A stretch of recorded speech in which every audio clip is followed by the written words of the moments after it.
Welcome to the Perspective Podcast. Josue here. As you guys probably already know, I'm from the Democratic Republic of Congo. I attended the Oral Roberts University. I preach at times, but we're not really here to hear about that. Today, we actually have one of those special episodes for y'all. Normally by this time, I'm introducing Chase, and I'm going to introduce him here in a second, but we'll be able to talk about his trip to Uganda that he took about maybe a month and a half ago. Something like that. Yeah, so we'll be able to talk about that. So kind of just want to preface our conversation for you guys for today. It'll be good. So I'm the interviewer for today, so I'll be asking him a couple questions that I come up with on the spot so he can just process. He loves processing. So we're just sitting in the living room processing. So that's what we're about to do. So as you guys already know, Chase was born in Texas. He attended the University of North Texas. He's an aspiring philanthropic creative, loves very long walks on the beach, even in 115-degree weather. He don't care. Don't know about that. You guys know like how some people for fashion will wear anything. Even in the middle of the summer, they wear jean jackets. He's like that when it comes to the beach. He's always going to go rain, sleet, cold, shine, whatever. He's going to be there. So Mr. Chase Brown, how you doing? Bro, I'm doing good, man. Yeah. I'm about to head down to Austin for a tame bachelor party for our boy Joel. Shout out to Joel. Mwesigwa. Yeah. And so, I've never been to a Ugandan bachelor party before. Okay, you want to be the only white guy there again? No. Oh, wow. I'm not the token like in your wedding. Yeah, I had to get at least one in there. I was like, I gotta get one so people don't call me out. Exactly, Yeah, but it'll it'll be a good mixed crowd. So it'll be a lot of fun. I'll be seeing high school friends for the first time in a minute. So that'll be fun. How have you been, bro? I've been good. First and foremost, shout out to Joel. Congrats to you and your future bride coming up here. May God bless you guys. But I've been good, man. Just obviously with the wedding stuff coming up here in like 2 weeks or so. It's the final leg of the race, so we're kind of almost there. So just finishing up on a lot of different things and, trying to make sure that we're spending time together, not just talking about wedding stuff all the time, still hanging out with people, all the good things. So that's good. Yeah. Most people are just bunkering down in their holes at this point and just like, we don't want to talk with anyone unless they're groomsmen or people related to the wedding. So that's good. Nah, we have lives, so we got to keep living lives, We have lives. Yeah, got to have a life. So, but anyways, like I said, we're here to kind of talk to Chase about Uganda. I know, I know we shared a little bit about it, but you guys are familiar with Raul. He's been on, he's on the Perspectives Hall of Fame. He's been on so many different podcasts already. And so it was Chase, Raul, Chloe's one of our mutual friends, and some others that I probably don't know right off the top of my head. So how did this trip kind of come about? Like, what was the initial thought behind, going to Uganda? Or how in the world did you even end up there? Yeah. Raul called me. I was like, that sounds good. Long story short. Short and simple, yeah. But no, for background, we went with Go Overflow, which they partnered with us in Fort Worth. And they've been going out there for officially as an organization like 10 years. But one of their co-founders, Steve, has been going out there for close to 20 years. And so they have deep relationships with the people out there, and they haven't been in a couple years. And so they were getting the group together, and me and Raul have been talking about for a couple years, getting me to go out there because I'd never been to Africa before. It was always something that was on the bucket list. I'd had at least a dozen opportunities over the last 10 years that just hadn't panned out. And so finally he mentioned it in like July as Kristen and Steve were starting to plan for the trip, and looked at the schedule, looked at the budget, was like, that works. Asked the Lord. He was like, yeah, if you want, you're a son, you can choose. Go for it. And I was like, okay, I want to do this. And so it was cool. I didn't really know what to expect going into it because full admission, probably wasn't as involved in the team meetings as I should have been. But I guess I was taking advantage of not leading a mission trip for the first time in like 8 or so years. That's a big difference, yeah. And trying to get ready for the trip too, not to have business be preoccupying me while I'm on the trip. And so didn't really know what to expect going into it, but I just knew that I was going to know Kristen, Steve, the two leading the trip, Raul, Chloe, Kim Sharian, and then other than that, it was like, all right, we're just gonna have some fun and roll with it. Yeah, I mean, I think it's sometimes we do have, like you said, we have opportunity to pick and choose. It's like some moments where the Lord really like, hey, you need to go here, or some moments like, yeah, why not? Type of feeling. And I've shared plenty of times, like even when I went to China, I didn't get some loud voice in the sky that said, you need to go. I was like, no, we're doing ministry. So yeah, I'm going to go type of deal. And it wasn't until I was there that I got the confirmation, but that didn't come until I was presently there. I just like, yeah, let's do ministry. Let's go kind of do that. So obviously you've taken trips, you've been to France, South Africa, and so many different places, China. South America, you mean? Sorry, I'm South Africa. South America. Africa's on your mind. Yeah. South America, China, so many different places. And so what was the travel like? Because I always hear people, when they go back home, it might be a 3-day trip because you got to fly somewhere, you stop, and then, what was that travel like? Bruh, it was definitely the most intense travel I'd had. Because whenever we went over to China, I think yours was a direct flight. Yeah, mine was like 10, 11 hours or something. Mine was a direct flight, 14 hours. Yeah. And so it was crazy, but it was just like, okay, hop on the plane, get through this, and we're done. On the way there, pretty sure the total travel time, including layovers, was like 36 hours. Ooh. And so we stopped off in London at first, and we had like a 5-hour layover there. So it was great. So like I'd been there a number of times at this point where Chloe and Raul hadn't. And so I convinced Steve and Kristen to let us three sneak out of the airport to go do a little bit of sightseeing. And they were just like, just make it back. Because if you aren't back, you're going to have to buy your flight. And I was like, okay, I'm going to take that intentionally. Yeah. And so we went around and I took them to Buckingham Palace and Westminster Abbey and Parliament, Big Ben, London Eye. They're all within 30 minutes of one another. And so fun little time. Then we came back, and then we went from London to Qatar to Doha. And I don't know why it didn't hit me, but like Qatar Airways is like one of the things that I think that Qatar has like built their economy on. But like that translates into them having probably like the nicest airport in the whole Middle East. Like that thing is ridiculous. I would imagine, yeah. Qatar, it was huge, super nice. GDP there is crazy. For real. And with them just having the World Cup, they were like, all right, let's make sure these tourists have some fun. And so we were there, probably 5-hour layover. It was great. And then we went to Kampala and Entebbe, Uganda from there. But definitely the most intense. On the way back, we had shorter layovers, so it wasn't as bad. But out there, like, especially while we were in Doha, like, we're just like, just get us there already. Because I think our layover was from like 1 a.m. to 3 a.m. there. It was horrible. So wait, about 2 hours?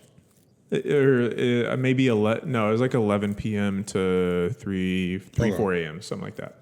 And so like on the way out you there. were falling asleep, or you were just kind of waiting for the plane? Yeah. You're everything. You're just delirious. You're like, I want to go to sleep, but I guess I'm not really that tired because it is only like 5 p.m. over in my time zone right now, and I did kind of just sleep on the plane. Yeah, and it would be good for me to get a little bit of work done right now, but like it was just all the mix of things. Yeah, I mean, for those that haven't really, flown much, that time zone hits you, Like you hear about it, because I remember when we were in China, I was up at 4 a.m. just, I'm messaging people back home because it was, I don't know what the time, I can't remember what the time difference was, but it's like 10 or 11 hours. Yeah, it was crazy, so I was just up late into the night, trying to adjust.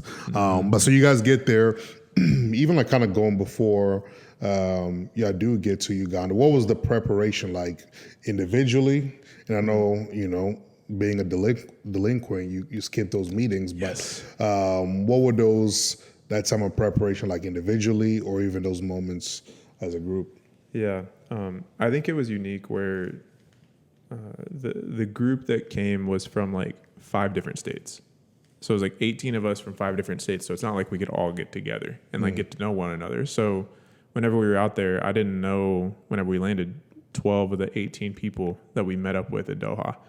And so part of the, process was like connecting over Zoom, just getting to know one another, stuff like that. And so with me not being in those meetings, I didn't get to know the people very much, but at the same time, I trusted Kristen and Steve enough to be like, okay, like they're not going to let some hooligans or some wackos on this trip. And so it was partly that. And then a lot of the people, just like me, it was their first time over there. Like, you know, you had Raul, you had Chloe, you had a couple others that are, you know, Ugandan veterans, basically, but had a lot of others that hadn't gone. And so part of it is introducing the relationships and the partners over there, of which I want to honor them. That is something that I was really, really glad that they had, to where some mission organizations don't have partners where they go. They're just like, I'm going to go to Guatemala and just feed kids, and we're going to see how this goes.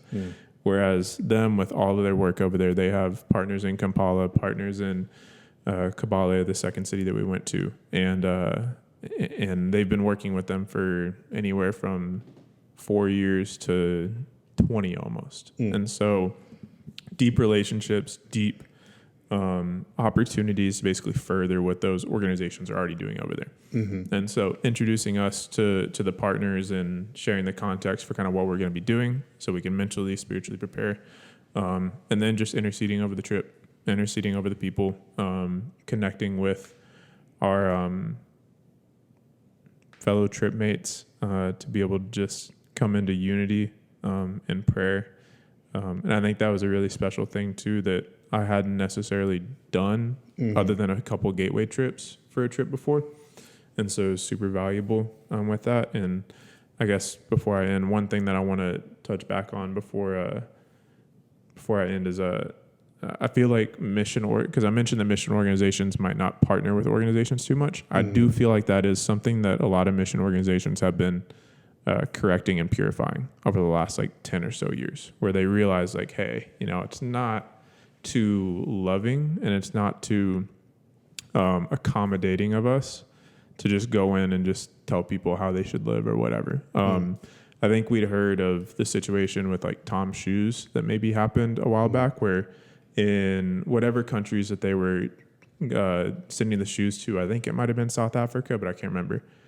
But they basically put all the shoemakers there out of business because they were just giving shoes to them. And they didn't have a previous relationship. They didn't understand the economic style, the economics behind what they would be doing. And so it ended up, you know, giving kids, you know, shoes for a couple years. But then after the shoemakers were put out of business, those kids are like, oh, well, where am I going to get shoes now, even if I wanted to, after the money I'd saved up the last couple years? And so bringing that into mind is a really key thing. The other thing that I'll say for preparation is my personal preparation. I was feeling more, what I typically do is kind of withdraw from my life as I'm preparing for the trip. I pass off project, because most of the trips I go on are at least a couple weeks whenever it comes to mission trips. I think the longest one I'd been on was a little bit over a month over in Costa Rica. But I pass off my work projects to make sure that I'm not thinking about those things. I slowly withdraw from like being involved in group chats, or even just like the frequency of hanging out, so that like those people aren't always on my mind, so I can spend time with myself and with the Lord, connecting. And so this time around, I felt like I didn't really withdraw like I normally do. I let the busyness get the best of me, but I'm glad to say that the Lord in His grace still allowed me to not be overwhelmed while I was over there. Didn't let my confidence wane in that. And I'm grateful for Him for that. I wish I had a better way to articulate my appreciation for the Lord in that, but His grace got me through it. Yeah, I mean, because obviously the preparation, is important, not to be neglected or anything. I remember listening to a sermon by Daniel Kalinda. They do a lot of, what's the word I'm looking for? Evangelism, and things like that. Outreach, in Africa, they've seen millions, come to the Lord through the things that they do. He said one time he went to go preach somewhere, but for whatever reason, he didn't spend, he didn't get to pray or prepare like he normally does. And so he was really freaking out about that.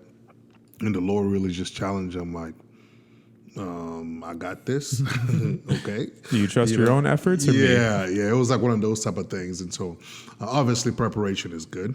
And I think sometimes, like you said, the Lord is gracious sometimes in those moments. And, we've all experienced it in different ways. But, you guys prepare, you have these different meetings, you kind of retreat some, you spend this 36-hour of travel and everything else, and you guys get there. So what exactly was a mission trip, because for some people a mission trip, maybe from what we've seen or heard is, you go to some country and you see people in villages and you knock on the doors and you line them all up and you get them saved and then you go back home. That may be somebody's understanding of what a missions trip is, but from what you got to experience, what exactly happened and how was it different than some of the other ones that you've actually got to lead?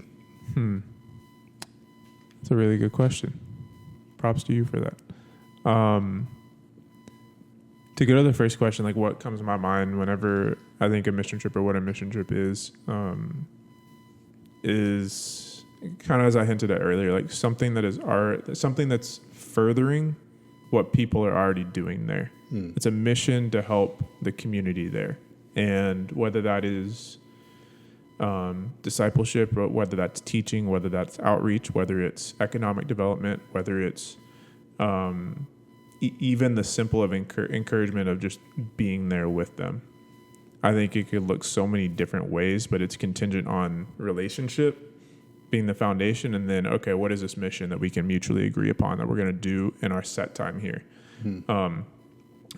Kind of tangent off of that is a question that I've heard a lot or a criticism that I've heard a lot of missions and short-term mission trips is like, why don't you just send the money over there? Like, why you got to go all the way over and spend $2,500 on a plane ticket? Like, that seems a little gratuitous or, just a cheap excuse for a vacation. But I've experienced this myself, but I'm going to share a story from my cousin that wrecked me the first time she told me this and changed my perspective on a lot of things. But she went down to Peru 2016 or 2017, and she was doing some outreach in some of the slums or just bad parts of the town that they were in, and they were playing with a couple kids, and then one of the teenage girls came up to her and was basically like, "Hey, like, are you American?" And she was like, "Yes." And she was like, "Oh, like, you're here? Like, why are you here?" And then my cousin was like, "Well, just to share Jesus, to have some fun, to love on you, to connect you with different people here, all of that." And the girl just was like, "Wait, like, you came here to see me?" And my cousin was like, "Yes, I came here to see you." And the girl was in such shock that someone would value her so much that they would spend their time to travel all the way just to see her. I think we often, and Josh has talked about this with us too, I think we often underestimate the impact that our presence can have with people. Josh said it this way of like, productivity can never replace presence. The productivity that can come from a mission organization receiving money that a plane ticket, instead of a plane ticket, could never replace the presence of people who were genuinely meant to be there, being there. And that was something that again hit me like on this trip, was seeing the way that the partners there loved Kristen and Steve, and a couple of other leaders on the trip too. How they loved Raul, how the memories that they had of Chloe dancing the last time that they were there, and how that impacted them so much more than a couple $1,000s would have. And even for Raul, because something that Go Overflow does is sponsor children over there. And so we were seeing some of the sponsored children that Raul and Best Bodies has, or that other members on the trip has. And to see how tightly those girls clung to Raul while he was spending time with them, and how they view him as their dad now, is a crazy thing. And so that kind of a lot there. But I guess to directly answer kind of the last part of your question, a lot of what we did there was work with children. We went into some slums for a couple of days, where the leader who was with us he's known as like the president of the slums. He keeps an eye out for the community that's there in Kampala. And I'm leaving out so much here, but he goes in the community basically daily to kind of check up on different people and see different situations and how they're deteriorating or how they're improving, and to see and to take any opportunity to see if any kids need to be pulled out of there, because there's a lot of kids who are in the slums in Kampala where basically they have nothing except for a towel that they dip in either petrol or gasoline, and what they do is they sniff that towel in order to get high and pass out because they don't have food, and that's the only way that they'd be able to survive, is their body requiring so little calories that they don't need to eat for days or weeks on end. And so he goes in there, tries to catch up on kids, check up on them, and be there for them. And he's rescued. He has a girls' home where he has 15 girls that he's housing right now, and then he has a school where he feeds at least 80 kids, just about every single day, and a whole bunch of stuff. Then to wrap up from there, there was like a clinic that we went to that one of the churches that we partnered with started up. We went to another school in like a rural village that they have, and then we went to Kabale, a little bit smaller town, and there's a girls' home that was probably the one that I connected with the most, but they're housing like 24, 25 girls there, anywhere from 3 years old to 18, and there's been a couple girls that's graduated where like one of them is going to college over here, another one is like working at the home now, and then there was a school down there in some of the rougher parts of that town, where they have like 360 kids going to that school. They're kind of going for like the self-sustaining model, so they have like a 4-story chicken coop that like, it did not look fire marshal approved. I'll just put it that way. But it's not falling apart, or maybe it is, and we just didn't see it. I don't know. But and they have dairy cows, farm, and some other stuff. And so a good variety of things. But there was a lot of meeting with the partners, checking up on them, and then just hosting special events with them since we were in town. Yeah, and I think there's always criticism to everything, right? People just criticize everything, but like LeBron James. Yeah. Although some of it's deserved. We won't talk about that, though. Yeah, no, we won't talk about that. I mean, I think there is a point to where some people talk about the savior complex, where some people go on these trips with almost this perspective of, I'm going to save these people, you know, and I think if that's where your heart posture is at, then maybe just sit back until the Lord works on that, you know, because when you're on a mission trip, you're there to serve the people, you know, and oftentimes as you're serving the people, God will reveal something in you that you're like, oh, wow, like I didn't even know that was there. I needed this. So it shouldn't be, you know, I'm going there so I can, you know, God can use me to save Africa or whatever. People might say, instead of like, no, I get an opportunity to go serve these people. I get an opportunity, like as you mentioned earlier, to go and join partners that I've already been there and serving them and finding different ways to be present in the lives of people so they can see, man, people really do care for us. You know, because on one hand, it's, man, why spend $2,500 on a plane ticket? You know, people will ask that, but they may be the same ones that won't even give anything. But it's easy to ask, hey, why would you spend that money to go over there, you know? And yeah. And when you go, it's a way for you to connect with people over there. And I can't remember the stat, but you're basically like 90% more likely to give towards the partners once you go there than you would if you didn't. Yeah. There's this personal connection that's created there for the long term. Yeah, and I'm only sharing this because I'm not even trying to brag. Like, she doesn't even know I do this, you know? I think probably the last... For those who don't have any hindsight or any vision into behind the mics, which is no one right now, he's talking about his precious fiance. Yeah. Probably the last 5 years or something like that, I sponsored 2 kids, you know? Like I have a I was like, man, I have a credit card. I'll just put it on there. So I don't see it, but I get to pay for it. And obviously, if you do want to sponsor a kid, find an organization that, because some organization, we all heard the horror stories, find one that's more reputable, pray into it, and then give, and just, we're believing that the Lord, that they're using it wisely, and so that's an opportunity to be able to serve, to be able to bless people that we may not be able to see, because I have the two kids, in my mind right now. The girl, we actually had the same birthday. And then the guy, he has my brother's name, and so you were kind of able to choose. But yeah, I mean that's an opportunity to be able to serve people that we may not be able to see.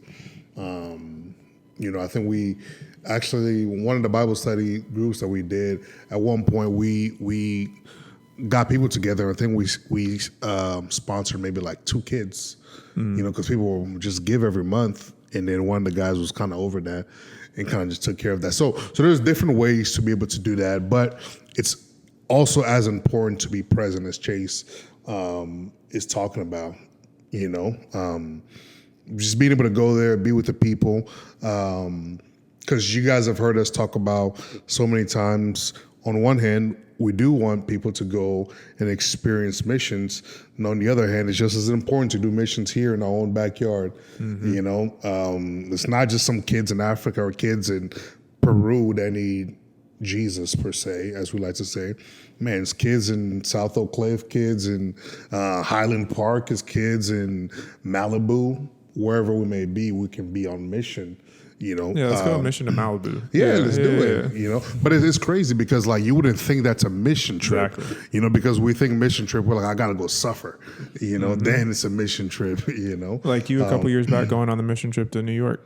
Yeah, it was different. It was different because we got to really partner with the church and what they were doing there, and just being able to be a part of that. People don't even really know, but I'm not just in America for fun. This is a mission trip for me. I've been here for 21 years. That was a joke. Anyways, so, but it is a mission trip, with a couple right? people we got around here, you're basically on a mission trip. Yeah. Love y'all. I'm on a full-time mission, crazy. 21-year mission trip. It's been a very long time. Ronaldo, we love you, but you crazy. Yeah, they haven't, the Lord hasn't released me yet, so, okay, so you guys are there with the partners, and obviously, for those of you guys that don't follow Chase, I also didn't know this, but he has like an acting career. There was a time where I think he got to play Goliath. I saw a video. Oh wow! And some of the kids were dang, TMZ just it was won't crazy. Let us slip. It was crazy. So was Chloe? Who was Chloe? Who was she playing? She was one of the Philistines. She was one of the Philistines. Okay, so Chase and Chloe were some of the Philistines, and that's just a part of the clip that I saw. So. Obviously, you're there. That was a little joke I want to throw in there. You're there. You guys are getting to serve the kids and be present with the kids. But in doing so, you got to experience a different culture because I know you're really big into doing that. So tell us a little bit about what you got to experience about Uganda, whether it be some of the food that you ate or maybe some of the places that you guys were able to go. I have things written down. Oh wow! For this is serious. I this is the first time on a trip where I was like, I need to write down what is different about the culture as I am going through this. The first thing and the biggest thing that I was like, now I understand why Josue acts the way he acts. Oh really? I gotta hear this. They have so many Crocs there. Crocs? Goodness gracious. Like crocodiles? So many people wear Crocs. Oh, Crocs. Crocs. I do have like 2 pair of Crocs. Do you have them on right now? I do, of course. My colorful one that everybody hates. Yeah, man, I was so I was so shocked. Like everywhere you go, everybody had Crocs. People are wearing them, and it makes sense because like they're cheap to make. Cheap to make. Yeah. They get through what they need to get through. They don't require socks. Like it's just they're the shoes that make sense. And so, but it was funny. But everywhere I looked, I was like, everybody got on Crocs. Josue would be proud. Yeah. From there, on a more serious note, definitely the biggest thing that I saw was like, and experienced was like, the kids in Uganda, and that's probably the case in the rest of Africa, are like the most loving kids I've ever been around, and also from like a specific standpoint of like, they're the most welcoming. That there's none that are like shut off at all. Like I feel like every single kid when they see a stranger, and it's not even like me as the 6'1" blue-eyed white guy. It was Kim Sherian who's there, who's Nigerian. They were like, "Oh, what? Yeah. This is awesome!" Like if they see a stranger or a guest with the person that they're under, or that's leading the organization and protecting at the time, like they are like, "Oh, let me give you a hug, let me hold your hand," like for forever, basically. Like there was where in like other cultures, like in Costa Rica, for example, like 85-90% of the kids are loving and whatnot, but there's still a percentage that are like a little like shut off and whatnot. To where over there, even with what they've been through, like they're just like, "Oh, let me give you a hug." And I was just like shocked by that. Like that was crazy to experience. The other thing was like the level that guests are like revered and honored there is just different. It's like here there's like Southern hospitality, which as I'm thinking about it more is almost like out of our abundance, we are going to care for you. To whereas there it's like, we're going to honor our guests even if we have to sacrifice.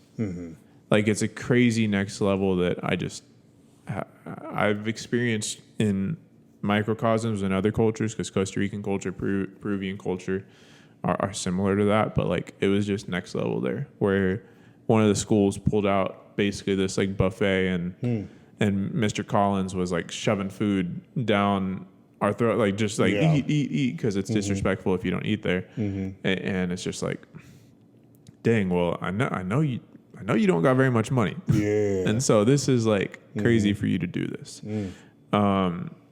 But yeah, it's like, it's not just hospitality for hospitality's sake, but like for the guest's sake. Like it was crazy. And for me, one of the things that I had to like process and struggle through was like to try to not have pride, to not reject their hospitality. And me being like, "Oh no, bro, like, I'm good. Just give me some water and a couple of plantains and I'm good." But instead of like, "No, I'm gonna receive all of this because they want to give it to me," and honor them.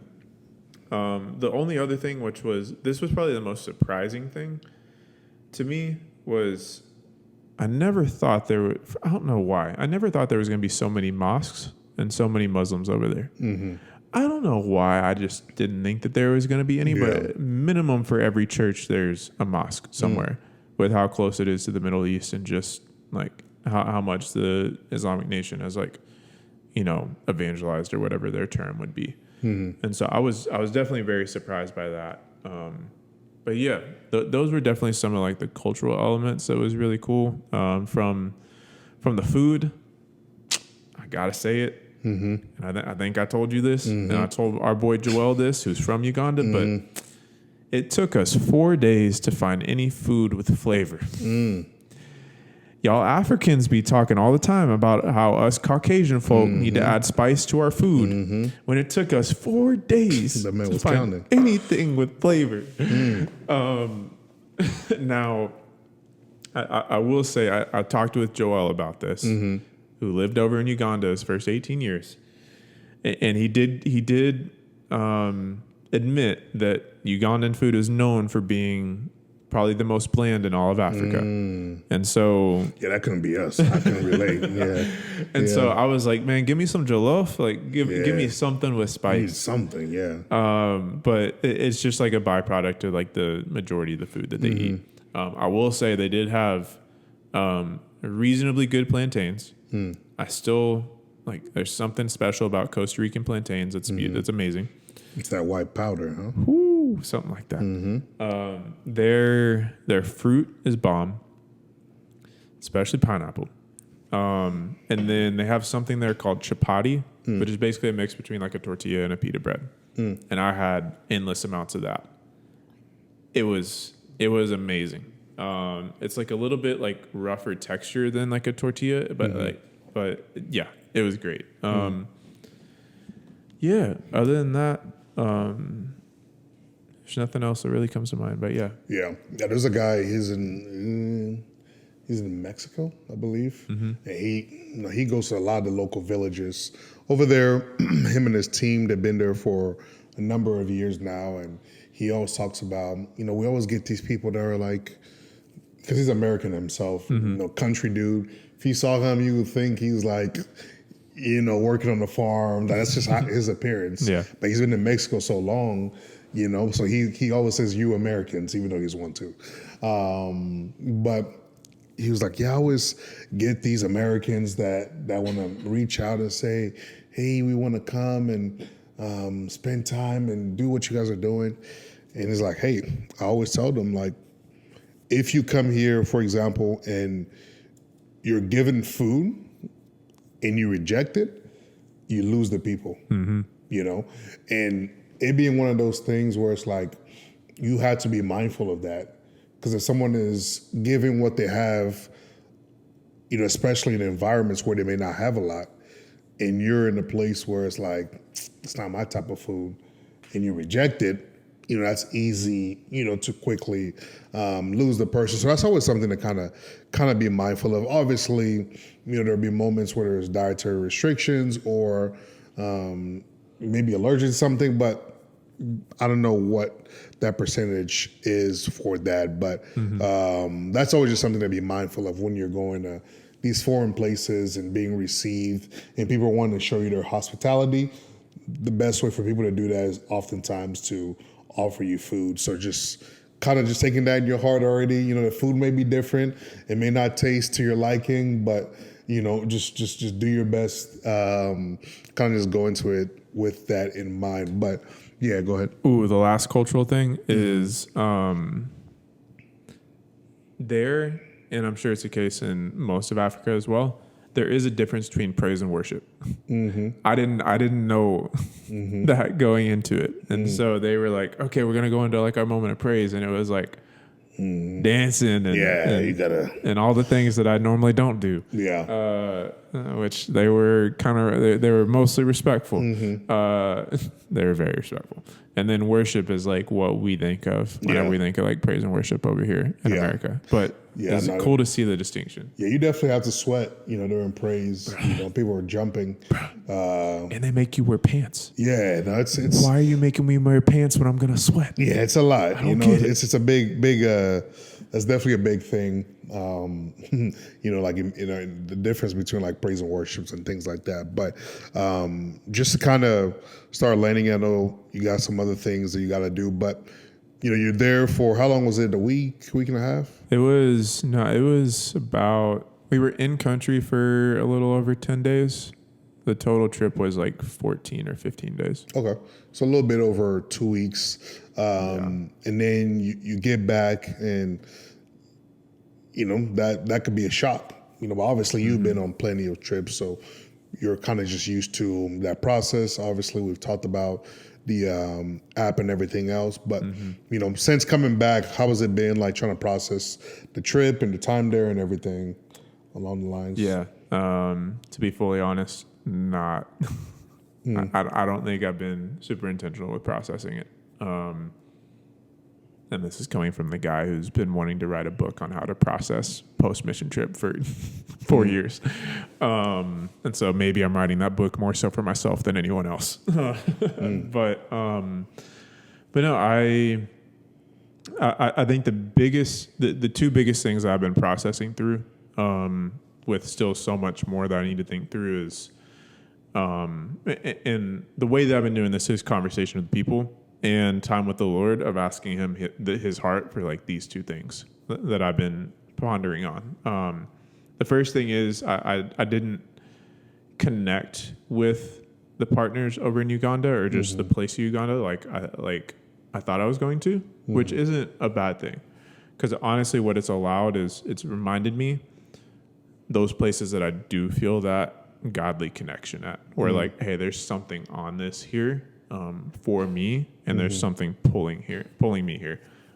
Costa Rica, Peru, Norway, and then Brazil, even though I will not have gone there until October of this year. But being more intentional about those relationships, to where I hadn't talked with our Costa Rican partners in probably close to a year. And so I reached out to them after getting back. Hadn't talked with Matthias or some of them over in Norway in a while. And so reached out to them after getting back, and then was intentional about making this Brazil trip happen in October.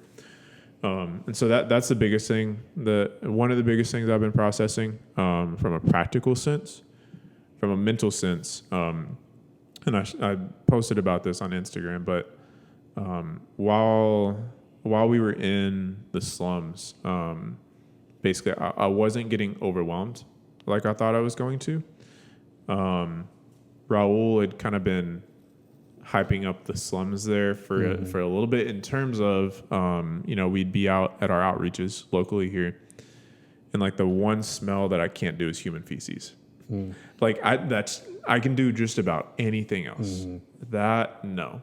And so anytime like I would gag, like Raul would kind of just like smirk and just like giggle a little bit and just be like, man, if you can't handle that, just be ready for Uganda, brother. And so for like a couple of years now, as we've been talking about me going over there, it's like, okay, this is going to be intense. Like, this is going to be different. And I went over and like, I wasn't overwhelmed. I was able to stay present and aware and sober-minded and connected with the Lord of like, hey, what's your heart for me in this moment? And I was asking like, kind of like why? And the main thing I was like, am I numb right now? Because I didn't want to be numb. I've struggled with numbness in the past, but I want to be present to be able to receive this culture and see the beauty of it.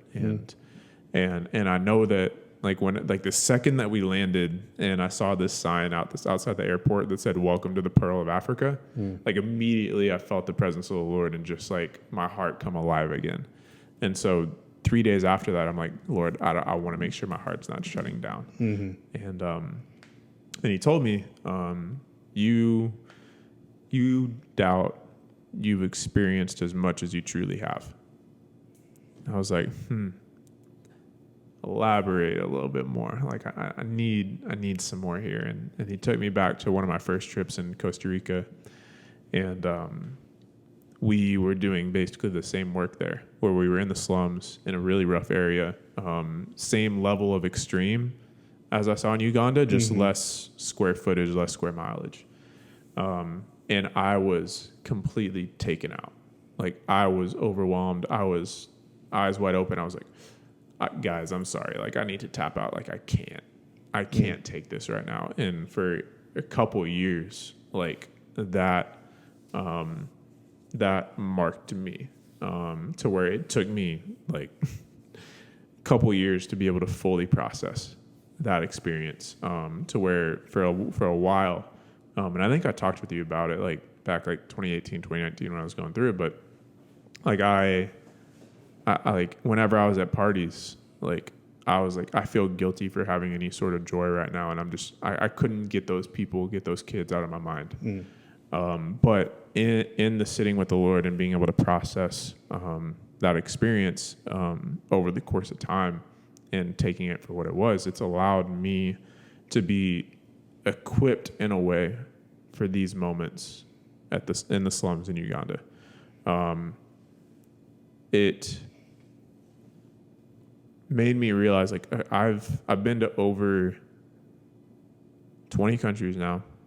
I've been on over 30 mission trips. I've been serving in homeless shelters since I was 6. I've been going on mission trips since I was 9. I've experienced so much that the Lord has allowed me to, at least in part, receive from Him a mature worldview and perspective, and something that is experienced more than what almost 80 whatever percent of people have. And yet I doubt a lot of times that I have experienced that much, or that what I have experienced is as valuable as what other people have experienced. And part of that is like subconsciously, even with how much I disagree with 99% of what the idea of privilege kind of insinuates. And it's funny because if the privilege police were to come after me, they should come after me for my eye color and my height, because those are the two things that are the predictors of any sort of success about me, not my skin color or my sex or my economic background. But still, even with how much I vehemently disagree with those ideas, they've subconsciously crept into where I guess I shouldn't talk about this because of my socioeconomic status and background and childhood upbringing. Like I was raised in a middle upper class background, so I probably shouldn't talk about the state of how things are for kids over in Africa, or how we can improve the orphanage in Costa Rica, or like whatever else. But that's not what the Father's heart is for me. Like, he's brought me through these experiences for a reason, so that I can be a part of the conversations. I don't need to run the conversations, but I can be a piece to be able to add to them from a place of humility, and to honor who I have become and who he's created me to be.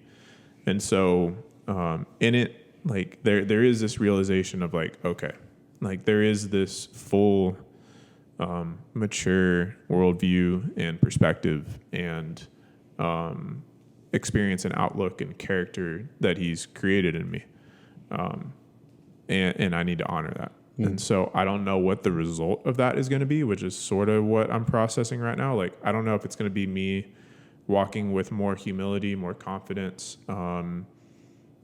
me talking on things more, me acting more things out. Like, I don't know what the result of it is going to be, but I'm grateful for that realization. And that's been like the biggest thing that I've been kind of in conversations like this, I've been continuing to articulate through and remind myself of that, so that I can continue to bring this question to the Lord of like, all right, what are we doing with this? And kind of walking that out as he reveals it to me.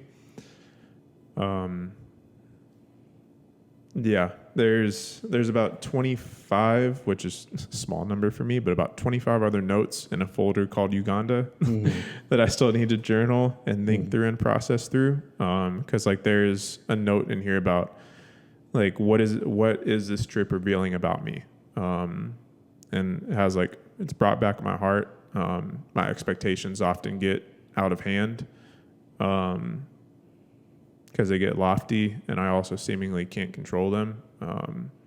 In terms of my expectations, they get out of my heads and into my brain or other things. I expected this trip to be mind-blowing. I feel like I've seen the same things that plagues other areas of the world too. Like, there's nothing new under the sun. Like, my 29th year will be over soon. Like that. Like, I still haven't processed that I'm about to be 30 years old.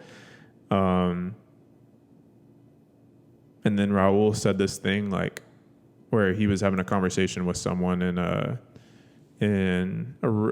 suburb of Kampala, the capital city, and the guy said there that we get bored easy in this town. And he was talking about like Raul asked him, "Why are you drinking? Why are you doing this? Why are you away from your family?" And the guy was just simply like, "We get bored in this town easy." Like, and I need to process that because I feel like that is the same for us here because of our pride and short attention spans. But yeah, there's so many things. The other thing, which is still something I've been thinking about for a long time, is like truly, if we want to solve this climate crisis we've been talking about, like we need to lift people out of poverty when we can, and then we can solve for the climate crisis. Like, Africa is putting out more emissions than America is, and the amount of like something that the kids get taught over there is plastic is good for the ground. They just throw, like, at least in the schools, like the handful of schools that we went to, it was like, hey, you could throw this on the ground and it'll fertilize the ground. We're like, so it feels like almost anything we do here is self-defeating in a way. But it is proven that when you lift people out of abject poverty, they start to care about the environment around them. But if they aren't, then they got to worry about survival. And so even that is like, okay, like, how does that reflect on my own thoughts and myself and just everything that we're doing? should economic development be, the second biggest thing to bringing people to Jesus, even more so than discipleship, or I don't know. Or should it really be a part of discipleship, and we don't think it is right now? I don't know. Yeah. So yeah, kind of just scatterbrain spitball in there, but yeah, bro.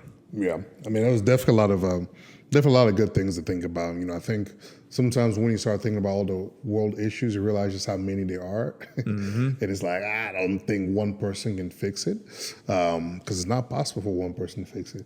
And for some reason, for me, I always just think about, where Jesus is like, the poor you will always have with you. So I'm like, if he says that, does that mean people always talk about like getting rid of poverty? I'm like, is that even possible? In short, no, it's not possible. Yeah, because I'm like, there's so many different factors that kind of contribute to that, and obviously, we want to help people where we can, and help improve environments, through schooling, education, resources, businesses, and different things like that. We want to provide. Or even help the partners that are already doing that in various countries around the world, so people can, have a better, how could I say it? Just better quality of life. We don't, it's heartbreaking when you think about a kid who may not have food, so they got to sniff something to knock themselves out, but that's somebody's present reality.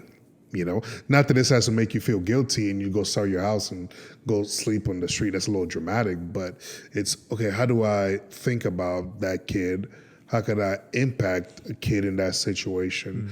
Lord, how can my heart come alive towards people that I probably never considered before? Because one person trying to solve the world's problem, you're going to drive yourself insane. That's not, that's not even possible. That's not what we're here to do on the individual basis.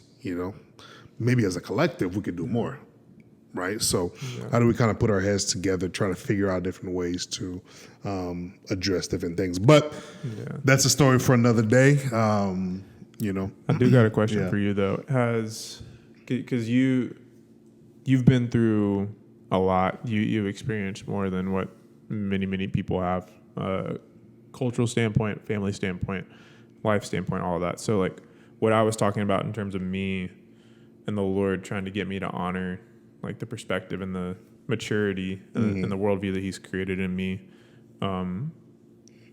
Does that resonate at all with you? And if so, what does that process look like for you in terms of like accepting, like, okay, like I'm not just a no one. Like I have things that the Lord's given me that I can share with people. Yeah, man, I think that comes through. There's a verse that I always kind of refer to. I believe it's 2 Corinthians chapter 3. It says that we are not sufficient for this. No one is sufficient for this. Our sufficiency is from God, who makes us sufficient as ministers. So if our, Hebrews says that he makes angels messengers, and he makes his children flames of fire, right? His ministers flames of fire, essentially. And it's like, okay, if we are on one hand messengers of reconciliation, that's we're called to discipleship. We're called to bring people into the kingdom and be in this space. But we know that we're not sufficient in and of ourselves. It's the Lord that provides the gifts. He's the one. I believe it's Philippians that says he's talking about doing good, right? The verse says it's God who causes us both to will and to do according to his good pleasures. Right, so it's God who does all these things, right? He's the one that's sufficient in us, and we get to steward these various talents. So just being able to recognize the Lord has given me gifts and talents that I should be using to serve other people. But I know that the gifts and the talents, the strength and all of that comes from him. So it helps us not to, trying to disqualify ourselves because we don't think we're talented, because that's something that we do. It's like, God can't use me, or I'm not good enough. We've all heard of that. Or start boasting and having pride in these gifts that the Lord has given us, generously, as if they were ours from ourselves, And so trying to find that middle ground to where it's like we recognize the Lord has given us gifts, but we recognize it's Him who causes us both to will and to do. And then from that place, I think it's just kind of walking that out no, the Lord has equipped me. Let me take that step of faith. My communications teacher, African man, I can't remember his name. I just know he was from Africa. Rest in peace. He used to always say, if you do nothing, you will get nothing. If you do something, you might get something. So do something. Right? That was his message to us all the time. If you do nothing, you get nothing. If you do something, you might get something. So do something. It's... we have to. There's no point of having gifts if I just sit in my house all the time. That's me doing nothing. You guys have, if you've heard us for any period of time, we've brought up Dr. Miles Monroe and how he says the richest place on the earth is the cemetery. That's where dreams and books and all of these gifts that God gave people that they did nothing with are resting. So one, know that God has given you gifts and talents. Two, know that He's the one that causes you to will and to do according to His good pleasure. And three, do something. So it's kind of the best way I can put that. Thank you for sharing, bro. Yeah. So. Aiden or Zach, any thoughts? Just shaking his head. Summed it up. She said it's all summed up. Cool. It's all summed up. All right, guys. Well, that was just a little bit of what's what I'm looking for. Review, response. I don't know. Recollect. That's a good one. That's a little bit of a recollect. Just kind of hearing about Chase's experience and just some of his thoughts on his trip to Uganda. And obviously, him. He's has at least 3 trips a year. So I'm sure we'll probably have another one of these when he gets back from Brazil. Because I'm trying to go to Brazil myself. I'm trying to make that happen. I'm trying to sneak in on the plane. So. But yeah, so that'll be all for us. We'll include all of Chase's information. You already have it, but we'll include all of Chase's information in the description below. All the Buttermans too. Now that he's 31, hey, put my stuff in there too. Yeah, put that stuff. Make sure you like, subscribe, comments on the posts, and all the good things. And. Give feedback or some of your thoughts, something that stood out. Reach us on Instagram or any other platform that you may find us on. We'd definitely love to hear about that. But with that being said, thank you guys for tuning in again. It's the Perspective Podcast. And how do you say? Much love. Much love. God bless. God bless. There it goes.